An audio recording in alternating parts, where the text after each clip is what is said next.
that the majority of American people do not want it enforced and are resisting its enforcement. That being so, the orderly thing to do under our form of government is to abolish a law which cannot be enforced, a law which the people of the country do not want enforced.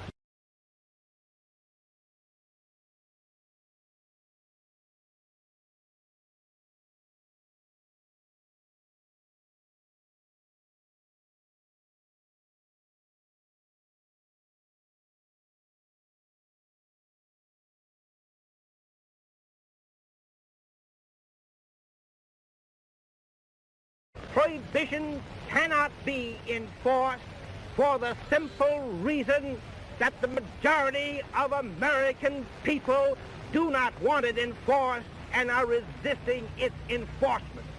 That being so, the orderly thing to do under our form of government is to abolish a law which cannot be enforced, a law which the people of the country do not want enforced.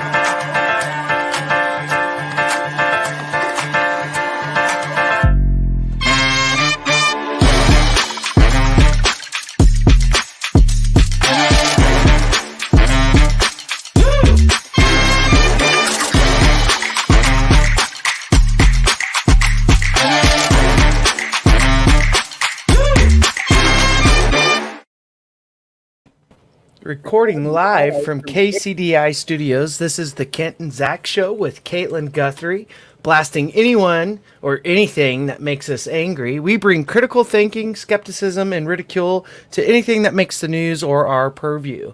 It's political, it's skeptical, it's triggering, and we are not holding anything back. I am your host, Kent Williams, along with host Caitlyn Guthrie and Zach Wharf. Thanks for joining the show. Welcome back. If you've joined us before, thank you for your time and feedback. And welcome if you're new here. Be sure to like and follow, subscribe, share, and let us know your thoughts as we carry on, preferably in the form of as many comments and reacts to other people's comments as you can. Facebook always does a major crackdown on visibility during election cycles, so hit all those things. So we don't even mind if you sad or angry face us either. If you want to keep seeing us on your timeline, interaction is key. We love the hate. Bring it We on. love it. Hello, yes, and welcome to the show. I am the Zach Man. I am unfiltered, uncensored, unapologetic. Thank you guys so much for joining us today. We got a great show for you. We have a great guest today. Don't forget to like, share, subscribe, ring the bell, follow the show, sacrifice a goat. I don't know what we do. Get it going. All right, let's kick it off with our local events. So, starting off tonight, our honorary sponsor, the Garden City Tumbleweed Festival, is next Saturday, August 27th. Woo! Get your tickets for the Tumbleweed Festival, August 27th and 28th. We're featuring 2 stages full of amazing live music, along with a stage just for the kids. Mark your calendars for Saturday and Sunday, August 27th and 28th on the west lawn of Lee Richardson Zoo. Enjoy great festival food, arts and activities for the kids, local spirits for the adults, and a beautiful weekend full of great live bands. To check out the lineup and purchase tickets, go to tumbleweedfestival.com. So I think every show we learn something new, and I just learned that my earbuds will pause a video if it's playing and I touch them. Yeah, mine did that too last time. It sent me into panic mode. I'm glad I kept it all together. I was like, oh no, did I do that? I did do that. We love those fun accidents. It's like, oh no, my internet's gone. In there. Welcome to our semi-scripted show. Give or take some words in line. So this Saturday, August 20th at 8 p.m., Nash Briggs and Nathan Adamson return to Hidden Trail Brewing for a night of acoustic rock music. All right. All ages are going to be welcome at Garden Rapids this Friday evening for the final night swim of the season. Admission is $5. The entire park is open. Concessions will be available. No outside food or drink, please. The cabanas are available to rent. Please, guys, support this. This is something that the community needs. It thrives us. You know, we don't have a lot of entertainment venues out here, and so the fact that this is something that's so affordable for the family, I'm so proud of us for doing this.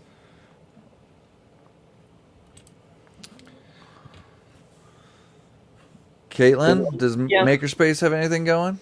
Yes, so Great Plains Makerspace Intro to Stained Glass this Friday from 6 to 9. In this class, Nicole will cover the basic tools and techniques for stained glass using copper foil. Participants will create a small project from start to finish. No prior experience is needed. Participants 16 years or older can register. Children between the ages of 10 to 5 can also sign up with a paying adult. The class is $20 for members and $30 for non-members. Registration is required so we know how many people to expect. Ages 16 and up and 10 to 15 with a paying adult. Sounds like a good time. Great maker space. Great. What, right? Yeah. Great Plains Maker Space is a great organization just up on 3rd Street here in Garden City in Terrace Gardens, where the old rest home on 3rd Street is great use of that building. The layout's pretty weird too, with the circular and the it's pretty wings cool. out. We've been there for Girl Scouts, and we got to do.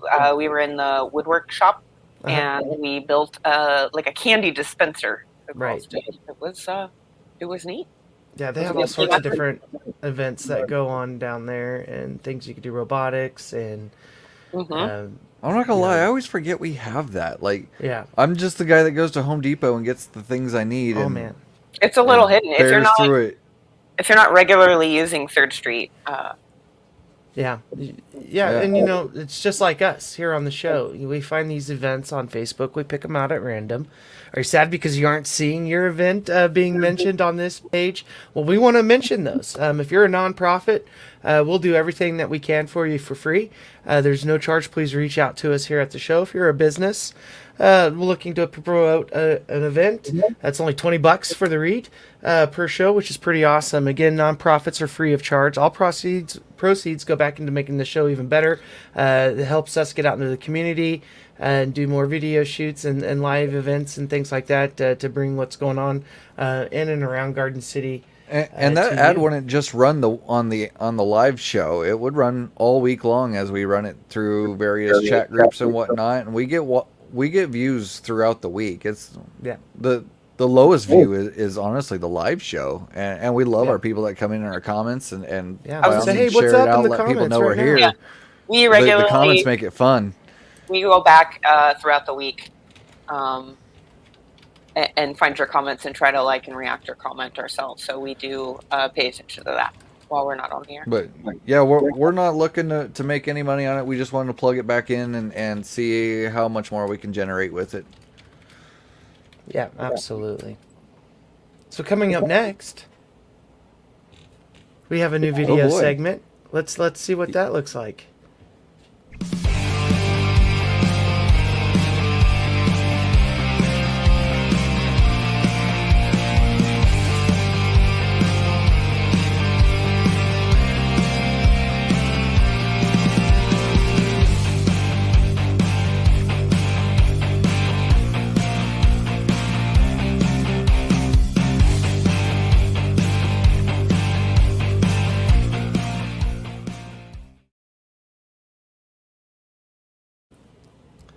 That is a great video, sir. Yeah. So yeah, I spent some time on that, and I'm super proud of it. So don't mind as I gush. I'm not super mad at that promo. Okay. All right. So last I recall, on August 2nd, we did a vote, and it was just a minor thing, right? We voted for no on 60% of us said no. We're not changing our constitution. We're gonna keep our amendments the way they are. we like where we're at. So we thought that was the end of it. No, of course, now we have to do a recount, right? Because 60%, okay, 59% said no. That doesn't trigger a recall, but the way it works is anybody can file a recall if they are able to put up the funds for that. So we had 2 people involved with this. Melissa Levitt. Levitt? Okay. I really That's okay. She's a terrible person, so I don't feel bad. She filed for this recall, but she didn't have the money for it. So she found a guy named Mark Geitzen. We don't care. We don't care. He's a longtime anti-abortion activist in Wichita. He leans hard right for the Kansas Republican Assembly. He even tried to put up his house as collateral to get this filed. He literally went to the state treasurer and said, I will put up my house as collateral for the $230,000 needed to recount the entire state. And that's against the rules, so they said no to that. So they were filing this on last Wednesday, which was the deadline, and they didn't have the money because the house idea fell through. So Mark was like, well, I got a credit card. I'll put it on a credit card, which also isn't supposed to be allowed, but they accepted that for whatever reason. And they've raised roughly $120,000. Go ahead and put that second graphic there, guys. Yeah. And in that $120,000, they were able to get 9 counties recounted. Johnson, Sedgwick, Douglas, Shawnee, Crawford, Harvey, Jefferson, Lyons, and Thomas, which is 59% of all the ballots cast. That's a lot. Yeah, in only 9 counties. So they specifically targeted the bigger cities that voted no, and they're recounting them. But they don't have any evidence. They haven't even claimed to have any evidence to do this. Davis Hammett with Loud Light, he raised some questions that I find to be very relevant. He wants to know, how is the deadline Friday instead of Wednesday? Because remember, they went in with the money, except for they didn't have the money. No. And it's Wednesday. So they asked for an extension, and they were granted that extension. Why? Why would we? And then, so we consider a credit card bond now? You don't actually have the money? Who says he doesn't call his credit card company and say, hey, I didn't approve this. This is fraudulent. Yeah, I'm very interested in how this will play out. Yeah, I mean, that's very likely to happen. Who says he doesn't file bankruptcy on that and then get it waived away? Right. No, if you don't have the money, you don't get the recount. That's all there is to it. It's not a guaranteed bond. Yeah. So, and how was this? Okay, well, Derek Schmidt is the one who is able to approve those things, and Of course. yeah, he's running for governor against Laura Kelly, so yeah, he's going to approve it. But even the Value Them Both coalition, who ran that whole campaign, all those purple posters you saw everywhere, even them they're distancing themselves from this recount. But we're still going to go through with it. Mark Gietzen said the recount is step number 1. After that, we're going to do a sampling to find out whether people listed as voting actually voted, or if there was some kind of hanky-panky going on. Like, literally, he is, for lack of a better term, he's pissing in the wind. He's just trying to find something. But why? Why does he insist on doing this? Because this is the new standard. They're not going to allow themselves to lose anymore. And if they do lose, they're going to cast so much doubt that they're going to think that they can't, that they're being screwed every time. Why does this recounts, this is their tool now. They're always going to go back to, it was a stolen election if we lose. Except for the parts of the election where we won, those count. And we're accepting this, though. That's the problem. We are making what's the word I want? They're given leeway. They missed their deadline. They didn't make it in time, but we're giving them till Friday. And are we just gonna always play like this? Aren't we gonna? Can't we just say no? You're being ridiculous. Go away. You have nothing. You didn't even do it right. Legislators in the first place couldn't tell these people. But we can't get a damn vote on cannabis. Yeah, I mean, so no, I don't know what we expected exactly. Right. It's insane what's going on to me. I mean, this Mark Getson guy was on the radio, did a podcast or something, and I mean, he's ready to go knock on every person's door that voted no and find out if they voted no. I'm gonna go find family over in Sandwich County so I can hang out and wait till he knocks on their door so that I can. You know, how many people live in your house? How many of them are voters? How many dead people in your family voted? Blah blah blah. That's what he wants. I mean, this guy went off. He's a nutcase. I wish we had his photo to bring up because this photo does kind of fit the ideology behind what he's doing. But yeah, so I had a short segment today. That's just some questions I want to be answered. I don't understand why we play these games with these people. It's done. You lost bad. You know, and you look at Wyoming and Liz Cheney, you know, a Republican who lost overwhelmingly right now, and she did the right thing. You know, she still believes in our democracy. Up there, as many of the things that she's done that I don't agree with, I really support what she's done at the end of her term here. And she did the right thing. Had this gone the other way, there would be a lawsuit in Wyoming. And we have to really watch what's going on with our democracy right now with election deniers and voting. So moving into our next segment, tonight we have with us Elaine Stephen she is the co-leader from Rank the Vote Kansas, the Kansas chapter. Hey Elaine, thank you for joining us tonight. How are you? Good to be here. Doing pretty well. Awesome. Thank you again. Thank you so much for taking the time out of your schedule to be here to talk to us a little bit about Rank the Vote Kansas and what it means. And we are a group of independent voters, all of us here on screen. None of us identify Republican or Democrat in the current system that we have. And one of the biggest issues that we have is participating in our democracy. Independents are currently excluded in Kansas, excluded. It's a closed primary, so we're excluded from voting in that Republican and Democratic system. And ultimately, we don't get to pick or have a say until it comes around to our general. So what we're seeing across the nation right now are a slew of different ideas on how to change the voting system in America. And so Rank the Vote is out starting small. So we wanted to bring you on tonight to kind of begin that conversation on how do we get independents included in voting.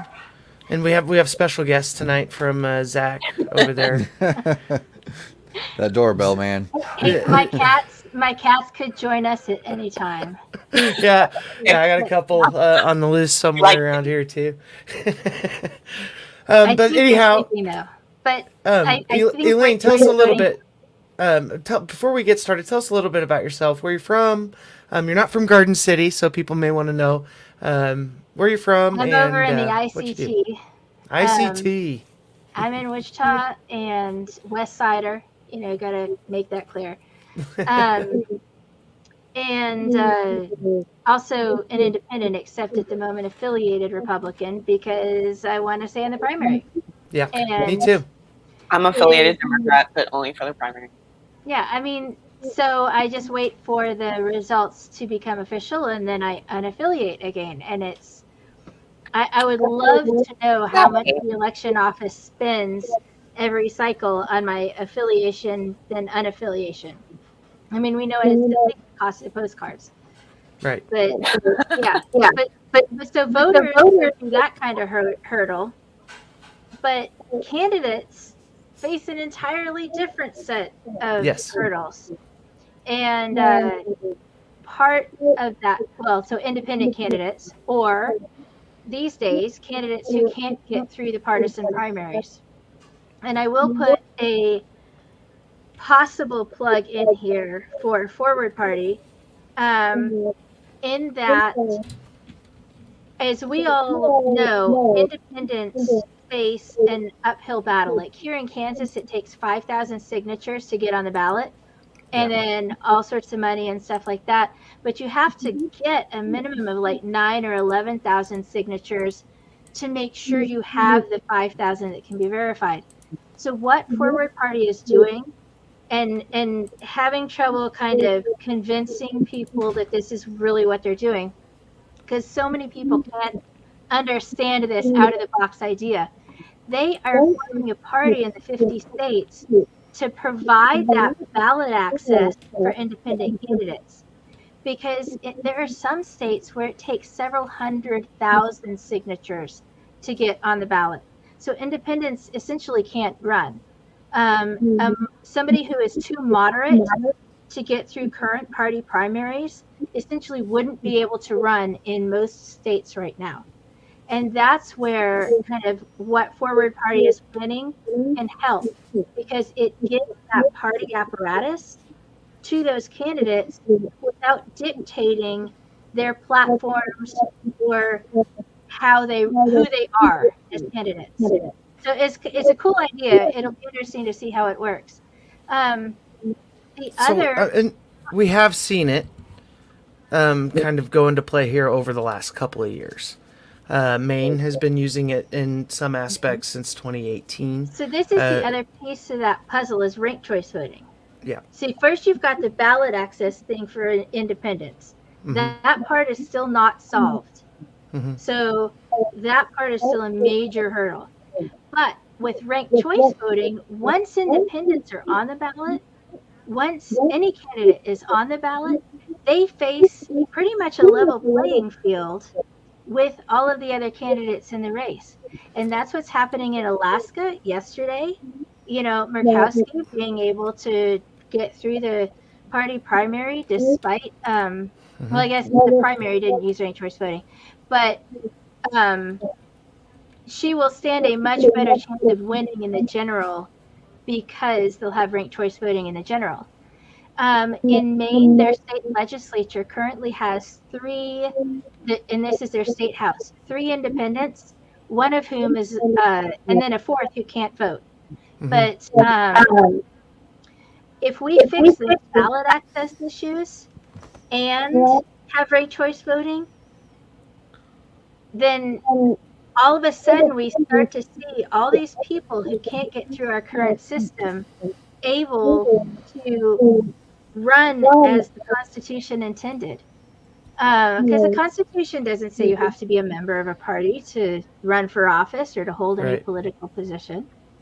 And we keep saying independents, but that's libertarians, it's libertarians, it's Greens. I guess, so in 2020, when Susan Collins was up for re-election, there was a Green Party candidate who got a huge percentage of the vote because of ranked choice voting. Kind of gave voters the confidence or the kind of reassurance to be able to vote for her.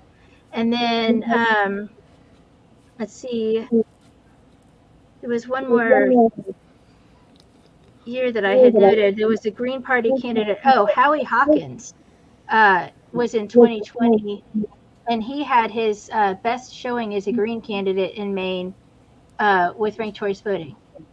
So in Maine, the Green candidates are doing better than expected. Now, like I keep saying, ballot access is still a hurdle. So just because there's ranked choice voting does not automatically level the playing field. It is not sufficient. It is one step in several to give minor party candidates and independents a fair shot. There's also debate access. There's a group called Open the Debates. And here in Kansas, we've been fortunate that when we do have significant independent candidates, they're often included in debates. That's not the case elsewhere. And I bet if there's a presidential race with an independent candidate, it would be very difficult unless that person is a substantial stature. It would be very difficult to get an independent or minor party presidential candidate on the debate stage. Mm-hmm. So there are many pieces to electoral reform. But yeah, I mean, this is ranked choice voting can help. So yeah, we have some comments to look at, and we love our commenters. Tender Lungs has joined us before, and there's a lot of misconceptions about Forward Party right now, and it's going to be interesting to see how it plays out. And the only thing, I mean, we're not here to talk about Forward Party, but the only thing I have to say is that I hope people will consider what they're trying to do as far as serving as a party apparatus, not as a regular top-down party. And I hope they'll just kind of watch and see what happens. Don't just dismiss them out of the gate. Just kind of watch. I think there's not any energy around. And so now my guinea pigs have showed up to the show. I was wondering what that was. It's a mess tonight, guys. But anyhow, I think there's no energy around new movements. You know, everybody is so dissatisfied with both the Republican and the Democratic Party. And we've been beaten so many times because the DNC and the RNC and those with the money control our elections. And as far as the energy, let me just say there is a ton of energy. Forward Party is getting a lot of signups. Twitter is not real life. Also, Twitter will eat your soul. But Twitter is not real life. I'm kind of a cynic when it comes to voting because the very first time I got to vote was when Al Gore won the election but didn't win the election. And so that was my very first introduction to voting, and then the next time that I got seriously involved with politics would have been with Bernie Sanders, and then I watched the court document go on where the DNC literally tells the judge we are a private company and we're not legally required to abide by any of these rules. We just put something on paper, and there's nothing that says we have to follow that. And so then it was like, oh, okay, yeah, I only put $2,000 into that candidate's campaign. So, and then I fell for it again with Bernie a second time because I was like, no, we're going to do it this time. There's going to be way more energy.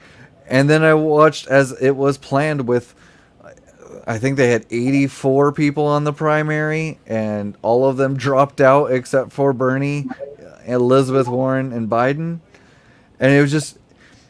So yeah, like Kent said, we're beaten down, and so yeah, when you get comments like Scott there or Tender Lungs saying billionaires and millionaires wouldn't support it if it was a level playing field, and I can't help but agree with something like that because the parties won't support it. We are run by oligarchs. The parties won't support it because it levels the playing field. That's why it is so hard to get it enacted in various states. But it actually winds up benefiting everybody in that state. Scott Poor just asked about negative campaigning. Campaigning tends to improve and become less negative with ranked choice voting. And you saw this in New York City, where they had consensus candidates in the elections. I think it was the 2020 primary. No, 2021 primary for mayor there in New York City. They had candidates who said, okay, so if I'm not going to be your first choice, then make me your second choice. And so it cuts down. They can't denigrate the candidate that's probably those voters' first choice. So it winds up being more positive. Because if you anger the voters about their first choice, they're not going to put you in second. So how many choices are typically given on a ballot? How many? How many races or how many choices? Choices. Like 4, like 1, 2, 3, 4, 5. Do we get 9? Now, so early on with ranked choice voting, it was most common to have 3 options. Now, 3 options can lead to some problems. That's not quite enough. What is happening now is the standard seems to be 5 candidates, and that seems to work with the computer software. It also seems to work as far as being the right number of choices for voters. Voters tend not to want to rank 8 or 10 candidates. You start to get up to 8 or 10, and then they stop filling them out after a while. But they will rank 5. And then 3 also keeps there a their rule? Sorry, go ahead. Are there rules? So what's to stop the Republican Party from having 3 choices and the Democratic Party from having 2 choices? How do you make sure that the candidates are all of a differing party? Well, that depends on how the state is doing it. What's really an awesome idea going around right now are final 5 primaries, or final 5 elections. And so that's what they're doing in Alaska, except they've got 4 instead of 5, where the top 4 vote getters from the primary proceed to the general, and then the general is calculated using ranked choice voting. Now, there is nothing, if it is a fully open, nonpartisan primary, there is nothing to keep all of the candidates from being the same party. But remember, voters choose. So that means voters like us, especially in Kansas, independents outnumber Democrats, and we're almost as many voters as Republicans. But the other thing is, it also means there's nothing to keep independents from being in that top 5. That also means there's nothing to keep a moderate candidate who otherwise couldn't get through the Republican or Democratic primary from being in that top 5. So if you look like at the gubernatorial primary in 2018, there were several moderate candidates on that Republican primary. But who won? Kobach. Mm-hmm. Was he moderate? No. So if you had taken all of those moderate votes and combined them, you probably would have had a more moderate consensus candidate win that primary. Now, I'm not saying that that's how the race, would have definitely gone, or who would have definitely won that election. You can't go back and know 100%. But ranked choice voting tends to help candidates who are wanted by more voters win. So instead of right now with our primaries, we have what's called the primary problem. The usual primary we just had, remember all the excitement about that massive turnout of like 50-60%? That's because most primaries get like 10, 20, at most 30%. Now, who are those 30% that turn out in a partisan primary? They are the ones who are going to vote for every election because they have the strongest feelings on that race or on that ballot. They are your party loyalists. So if you open up the primaries, if you open it up to ranked choice voting, then that means that the extremes aren't the ones dictating who wins the party's nomination. And therefore, when you come to the general election, you have a whole slate of good candidates to choose from, and you can choose from them voting your conscience with ranked choice voting, knowing that voting somebody your first choice is not going to help the lesser of the evils or whoever you otherwise would have voted. So, sorry, I get excited. Yeah, no, you're doing good. You're doing great. So, a lot of people think there's a squeeze effect in ranked choice voting, one way or the other. Whether it be that it squeezes out the extreme or squeezes out the lame duck. How would you respond to that? That it squeezes out the moderate voters. It tends to favor moderate voters. But I will also tell you, as somebody who's relatively moderate, there's no such thing as a standard moderate. What you wind up with are candidates who have reasonable positions. So I tend to be like more fiscally conservative, and but then on the environment and healthcare, I tend to have more liberal positions. So if I could find a candidate who had kind of that fiscal pragmatism, but yet wanted to make sure that we're being good stewards of the environment and understood that everybody needs health care, I mean, how many voters is that kind of candidate going to appeal to? And that's not necessarily moderate, because the individual positions are all across the board. But it's also not necessarily. I'm sorry. Does ranked choice voting require one of the candidates to get over 51% because of the grading scale? So in the final round, it's 50% plus one of the votes remaining in that final round have to be garnered. So it ensures that you have candidates who win with essentially a majority of the votes. And right now we have candidates who are winning races with far less than 50%. What kind of mandate to govern if it win with 30 or 40%? It's not. But if you know that you have that broad base, 50% plus one, now it looks like, look at the data.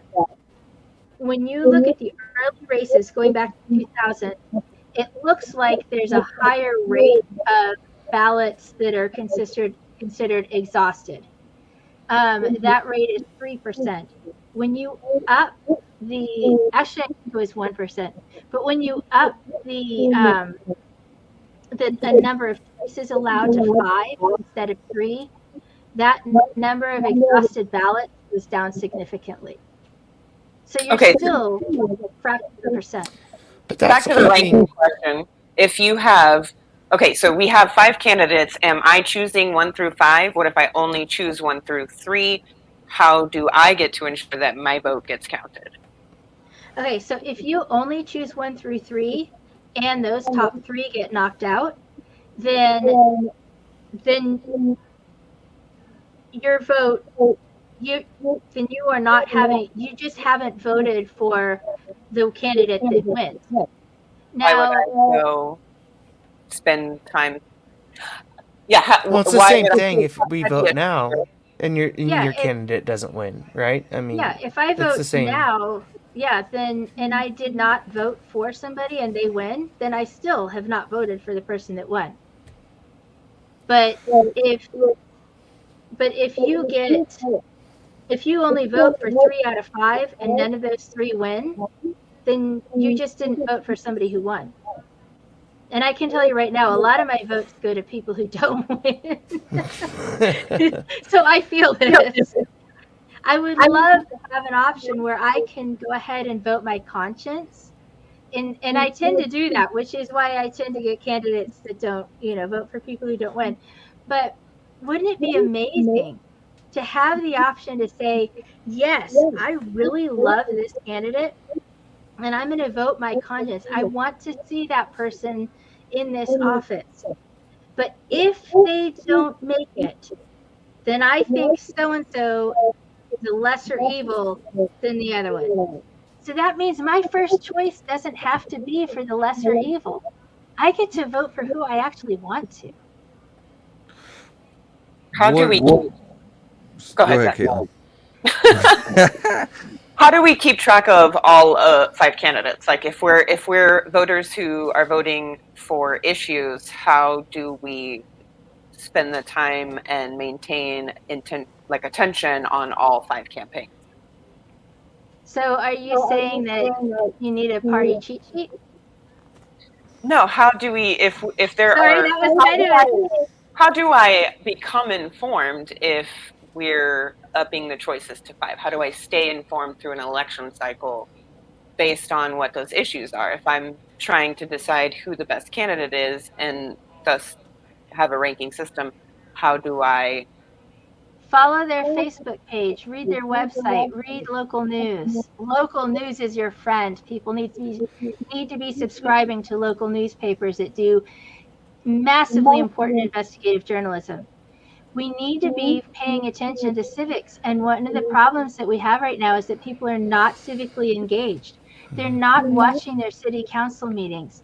They're not paying attention to what their county commission is doing. And the offices that are closest to us make the biggest impact in our lives. I guarantee that what your county commissioner does is going to impact your life more than what the president does, contrary to what social media and Twitter say. Sure. In Finney County, we don't have a publication. It got moved to Hutchinson, so we have less and less. We are the publication. We are it. So it is. And you guys are awesome. People need to watch your show. Yeah, thank you. But Because so I saw that you're having like lot Senator Dahl on. I mean, you have the candidates on. You have the people in office on your show. That is a critical service that needs to be provided in every community in one form or another. Absolutely agree. I was just going to say, Scott's question's great. Oh, can partisans game RCV?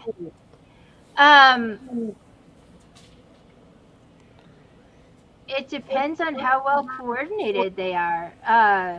It's far more difficult to game ranked choice voting than it is to game plurality voting like we have now. So for the political, what is gaming for those that don't know? It means rig this system. Okay. So we currently have potentially, I hear there's some frustrations with one candidate about the speediness with which his signatures are being approved to get on the ballot. And that would be, I think it's Senator Pyle, who is running as an independent for governor. And there's also Derek Schmidt and Laura Kelly.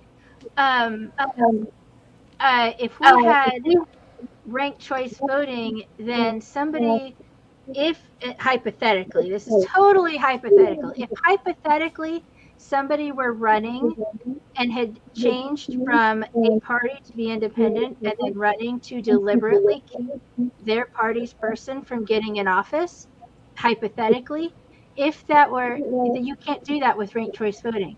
With plurality voting, it happens frequently. It doesn't usually happen at higher levels in states, but it can. And so that's one thing ranked choice voting prevents. So, because it would be very difficult to game this system because people are hard to organize.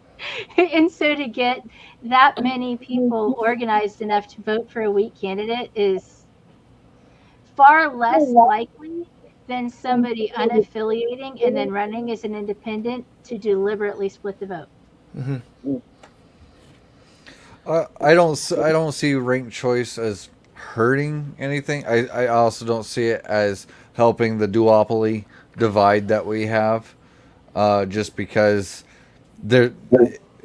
ranked choice voting isn't going to allow independents onto the debate stage. It isn't going to get money out of politics and all the other things that really affect our voting and the quality of candidates we have as a choice.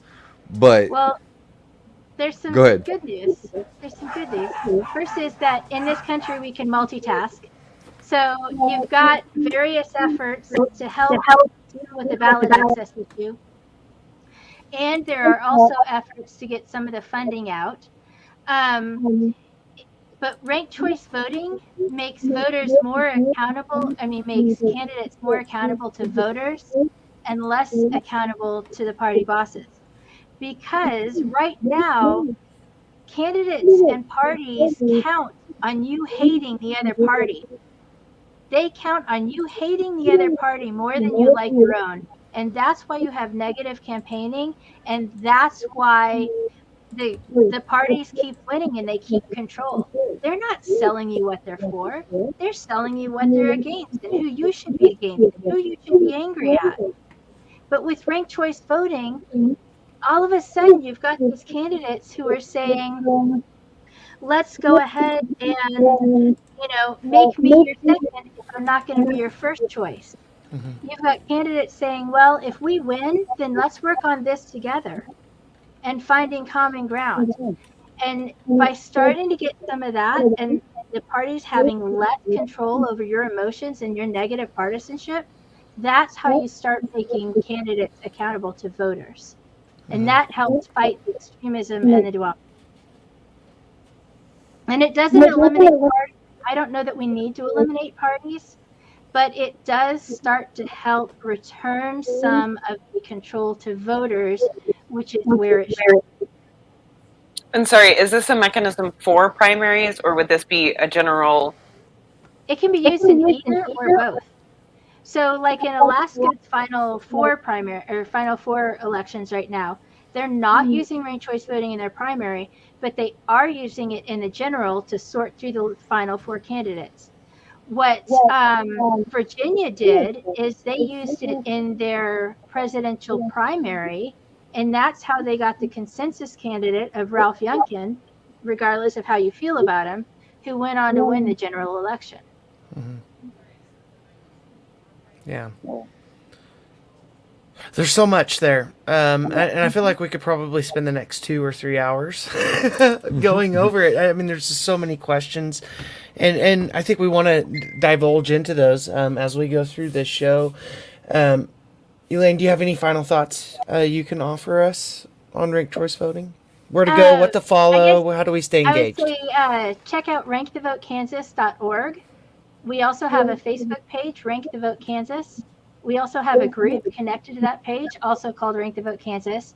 Now, the Facebook page and group have not been that active, and I apologize. I had breast cancer earlier this year and went through all of that, so I got a bit, so some things got just let go. But there's no apologies needed for that. Right. But we just had a meeting Monday. We have a whole bunch of new members who are so excited, and we would love to have new people join us and let's help fix Kansas. Sure. I mean, you guys have been talking about what some of the issues are that we face. Imagine if we could have a more cohesive state. Yeah. That's something Western Kansas really struggles with is, we feel like we are the stepchild in Kansas and nobody on the eastern side really cares about what's going on out here. But, it's vice versa too, because, the political majority out here is deep red and, and does not align with a lot of what the city does. So it's an interesting divide, but if you look, Western Kansas is also, I mentioned my kind of unorthodox or not fitting into a neat party box. A lot of Western Kansas doesn't fit neatly into partisan boxes. No. And this is where Western Kansas could get better representation if we had ranked choice voting. Yeah. Western Kansas just is constantly forgotten by Topeka.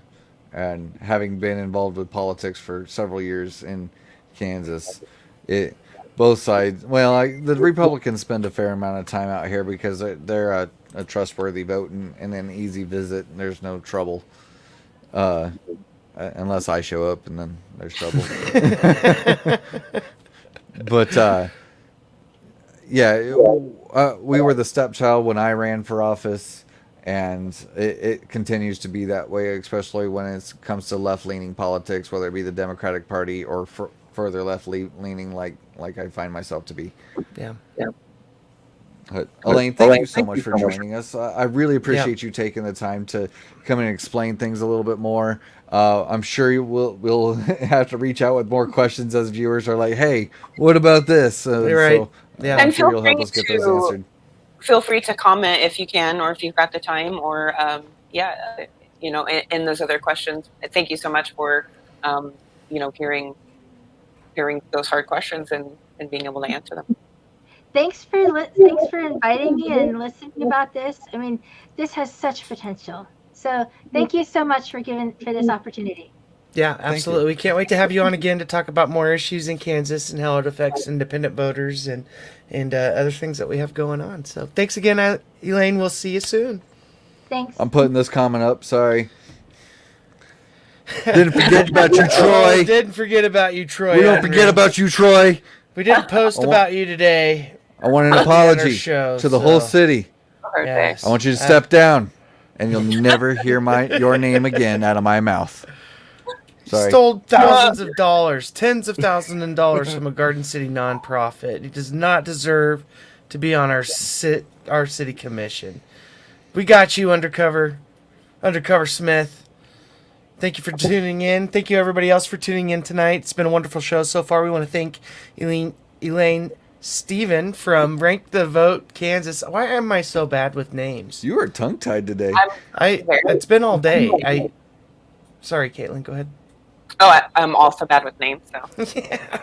I've known Elaine forever, though. I met her, full disclosure, time back in 2017, 2018. We both worked on the Armand Dole campaign for governor. He was the independent running at the time, and I got to meet her and several other independents across the state, and I've stayed in contact with most of them and have engaged and been engaged in many of the programs that they have going on, just to offer that support for independents, because we just don't have any representation anywhere in the state. Doesn't matter eastern or western side of Kansas. Independents are awfully discarded, and we don't matter because we can't show up and vote in primaries, and we won't, especially on constitutional amendments that are snuck in. We got lucky with VTB. We got real lucky there, I think, with unaffiliated voters, and the younger crowd. You can't forget the younger crowd that showed up and were pissed off. Republicans forget about us independents because they don't have to hear from us that often. Right. But we have 2 more constitutional amendment votes coming up in the general. Which did anybody see that coming? I mean... Yeah. It's absolutely blindsided. So Caitlyn has spent some time this week finding out and learning about these amendments and has some really good stuff to talk to our audience about. Okay, so we've got the HCR 5014 and the HCR 5022. So these are again, 2 additional constitutional amendments for the state of Kansas. HCR 5014 is the constitutional amendment concerning oversight by the legislature of certain executive branch actions, and HCR 5022 is the constitutional amendment to require that a sheriff be elected in each county for a term of 4 years. So if anybody is ever curious about how these are researched, it can become a little difficult because of course the sources that come out, you'll hear, I don't watch the news, so I don't know if you're hearing this stuff in the news. I usually see it come through one of my timelines or others, or I'm looking for political information specifically, and they've popped up because they're very relevant to us. So you go to one source. Ballotpedia is shared a lot. I tend to scroll through that page all the way through. It's basically just a quotable resource of these reports being kept track in one place. So it's not necessarily a place to start to dig deep into the investigation, but you can start because they've done a lot of legwork. They'll give you the history of how these things happened, and you can find resources from there. So I'm generally finding 1 or 2 different pieces of information about these things, and then I want to go to kansaslegislature.org, I believe. Most of the documents that are public can be found there as far as what's going on in session. So these were all discussed around the same timeline of January, February 2021.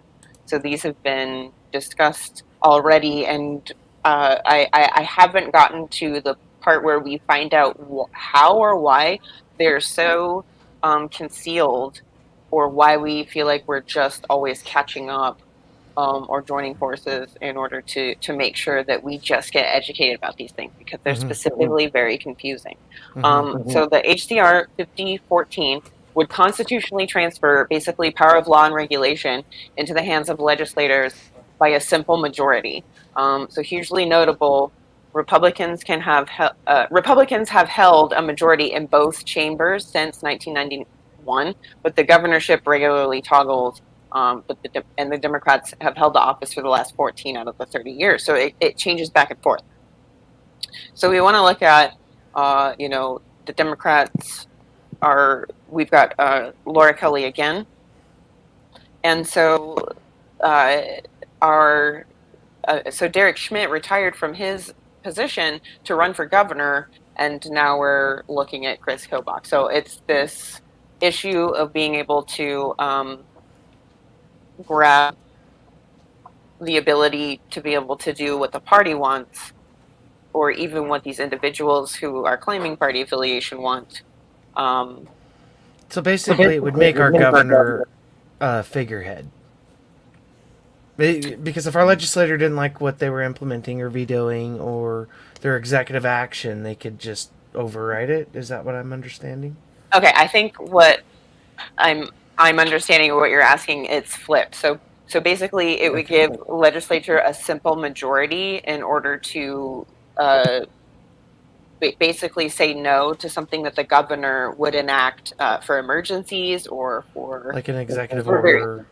Yeah. So basically, it would be the Republican stronghold in our legislator versus the Democratic governor. And so, but that can go back and forth as well. Right. If another Republican governor is elected this time, the legislator could emotionally and unfavorably attack these decisions on whims. So according to governing.com, this is a quote from them: under current law, Kansas legislators can undo administrative rules and regulations by passing laws making the regulations illegal. The law requires a majority of the Kansas House and Senate, as well as a signature from the governor or a veto-proof majority. So currently, we have a system of checks and balances, even though we're frustrated because these freaking Constitution amendments keep coming up and we have to vote for them. We have to vote for them instead of our legislators saying, oh, no, we're not even going to present that to the voters because rights and stuff, checks and balances. Well, that's a huge contention point for me, too. I'm sorry to interrupt. But that's what you hear all of these guys campaigning on, is that they're constitutionalists, and we don't need to have everything down on the third floor to be debated. That's protected by our Constitution. It's in the Constitution. Constitution. But then they'll vote yes for them both. Then they'll vote yes for this. They'll vote yes on... And it's like, what are we really doing here? Why are... how are their constituents not pulling this out? Right. Go ahead, Zach. It's like I said earlier. Are we just going to start adding amendments in, and then when those amendments don't make it in, we're going to say, well, it was rigged, and until it happens, and they're just going to stomp and scream until we get our way? It's like children. Yes, these career politicians need to go away. And one way to do that, and this is not going to be a popular opinion, but right now, if you were to run for, say,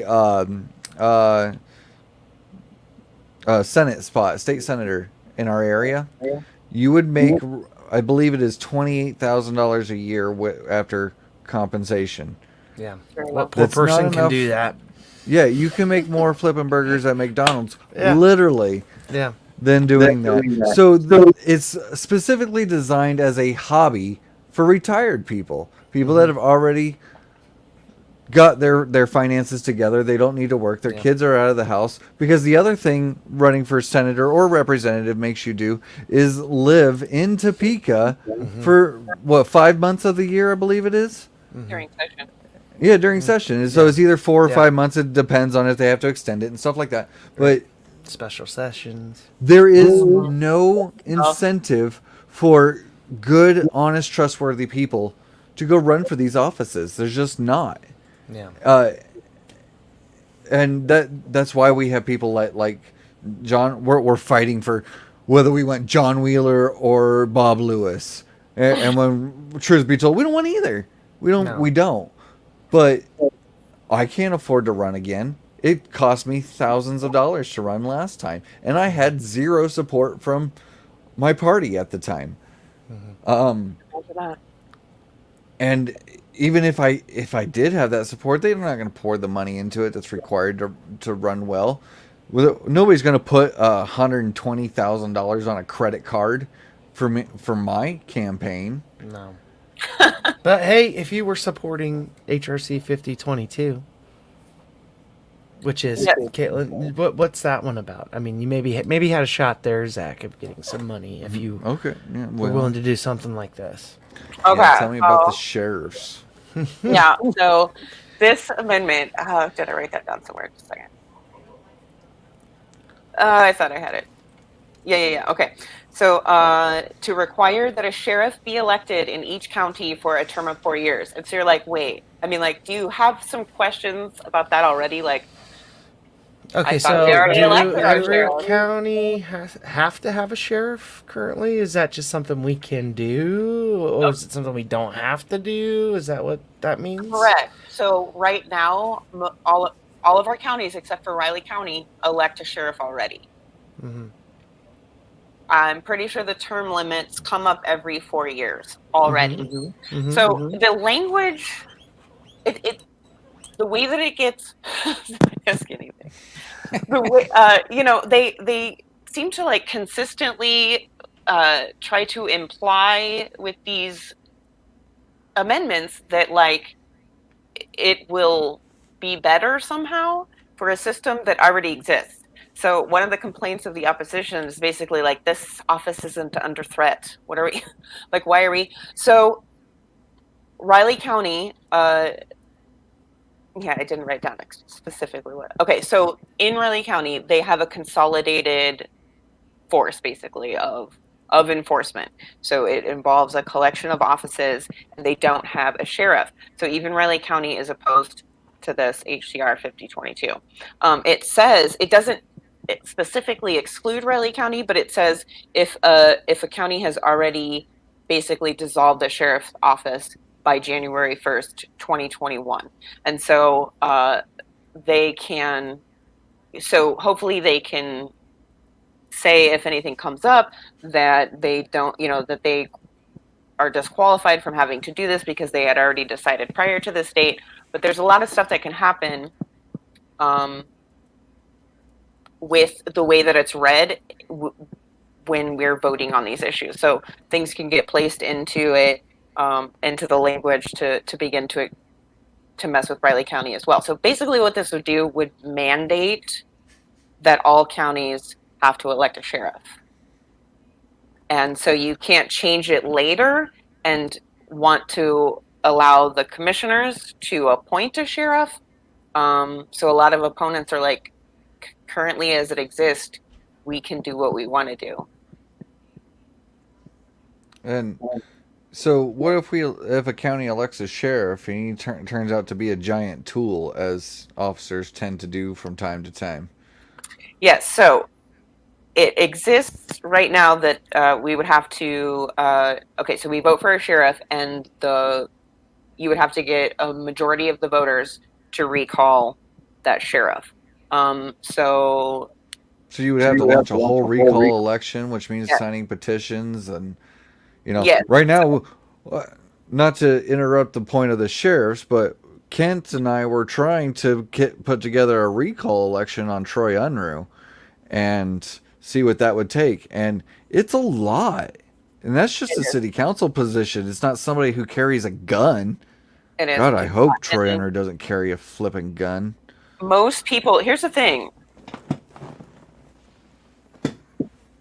So specifically, the person who, I forgot to say this part. The person in charge of these two amendments is Derek Schmidt. So the retired attorney general who's running for governor proposed these two amendments. And so he's going to force it through if he gets governor. So we have a lot of those questions, obviously. So, did that?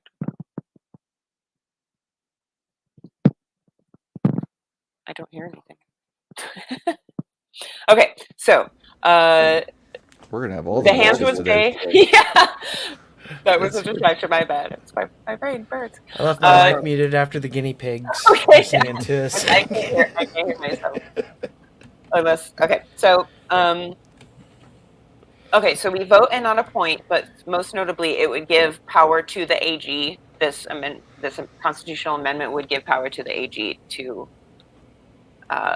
be able to yeet the sheriff, or even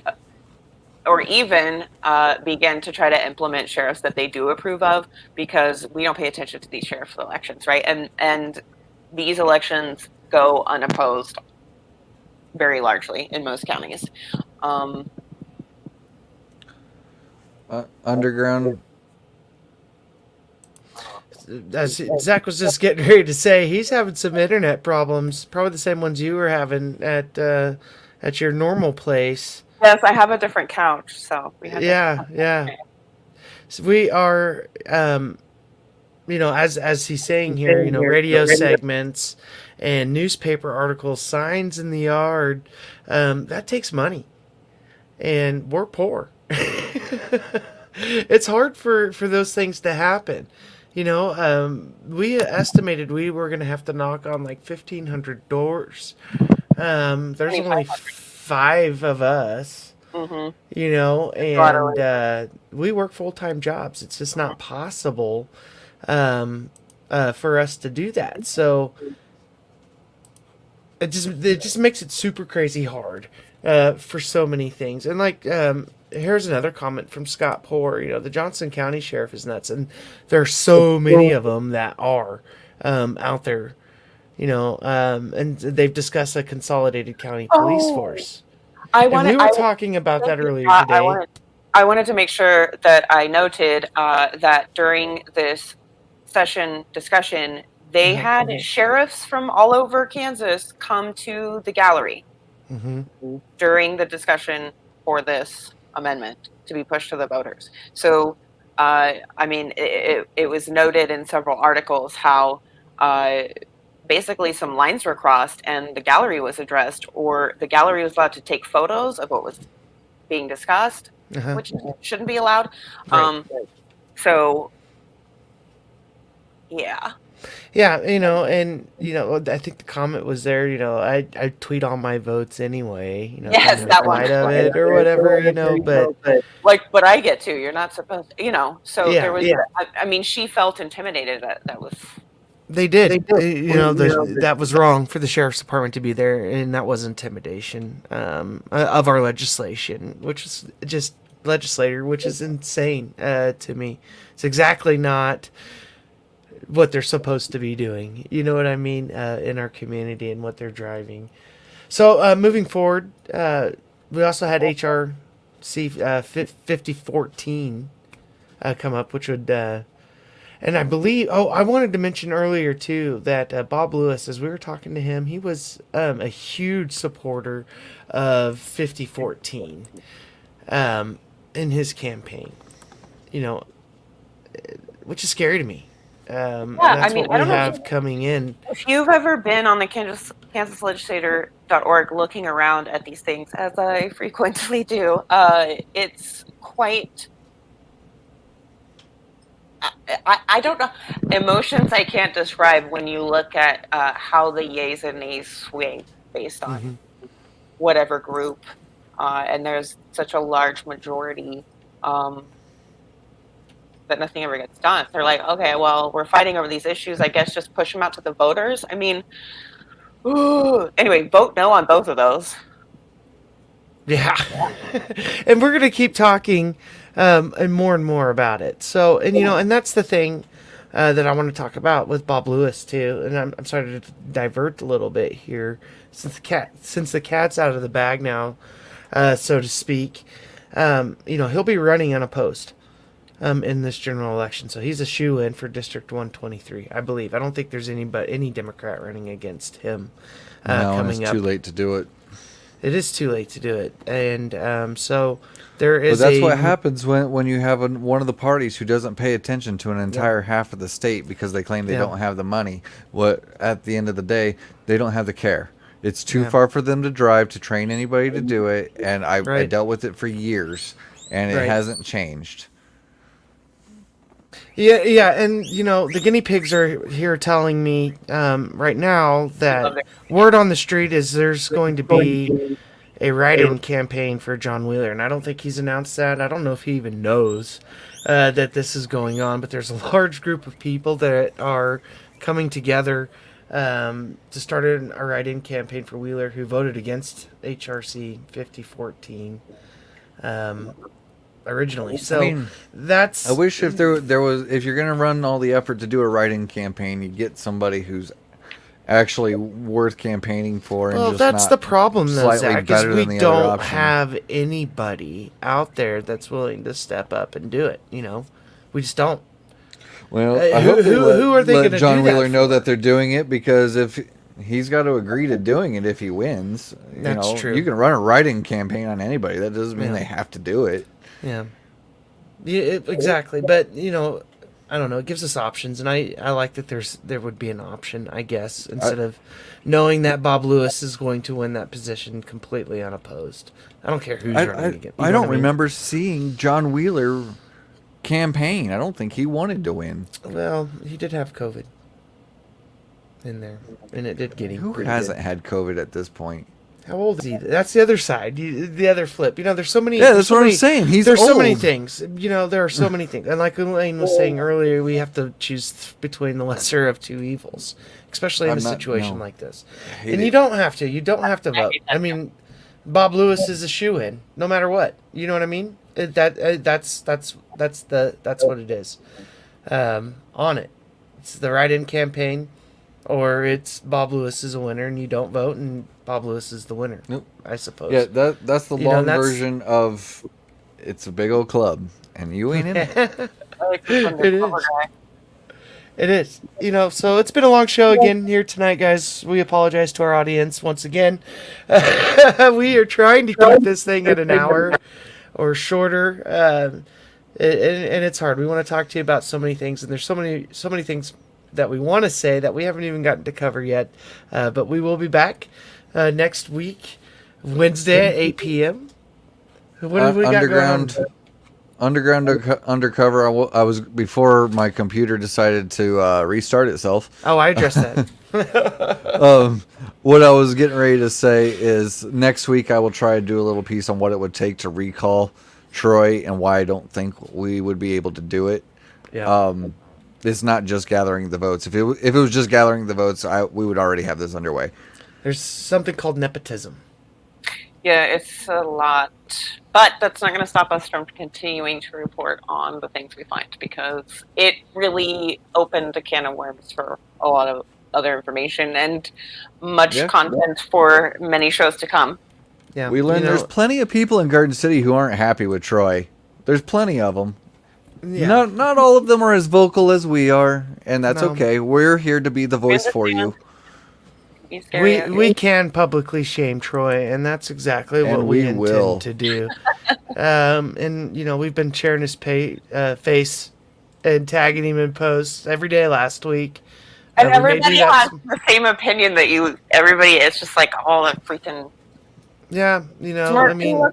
I don't know if you've ever been arrested, but it is not fun or cool or anything like that. And I have not. I was not smiling, so I'll just put it that way.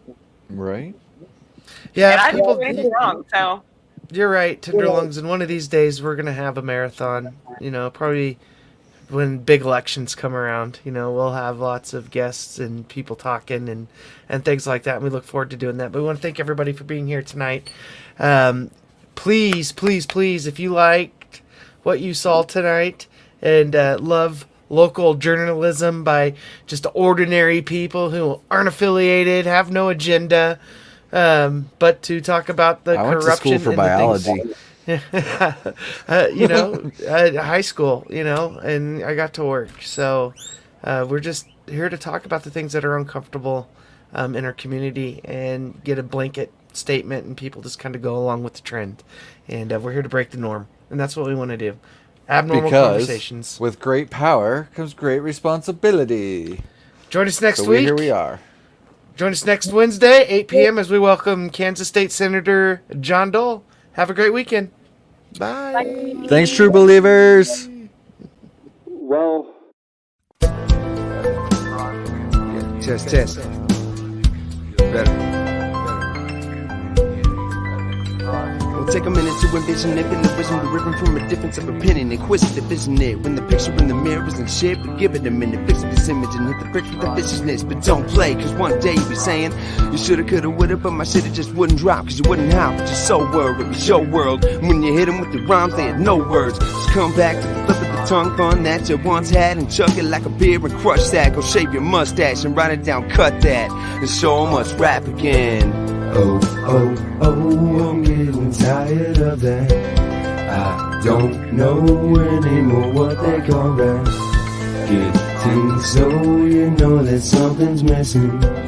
Let's go show 'em what rap is again. Like taking a step out of your front door for the first time and you want more of the sunshine, but you've been locked away, forgetting you don't care. Listen, it's not part of the mission. Just say what you got to say. Whether it makes sense, just to punch you to the wrist, spit from the hip, slipping so soft, if splitting your lip, you get a grip. Cause as good as your shit is, you know it really isn't a big deal. Cause it'll turn heads bound too. It's your purpose, round two. But you gotta open your eyes and realize it's right here. To open your mind, you gotta try to fight fear and find a life bright enough to ignite and excite peers. But get their attention, I find you gotta give them a big boom. You're the fuel, and I got my lighter right here. Oh, oh, oh, I'm getting tired of that. I don't know anymore what they call rap. Getting so you know that something's missing. Let's go show 'em what rap is again.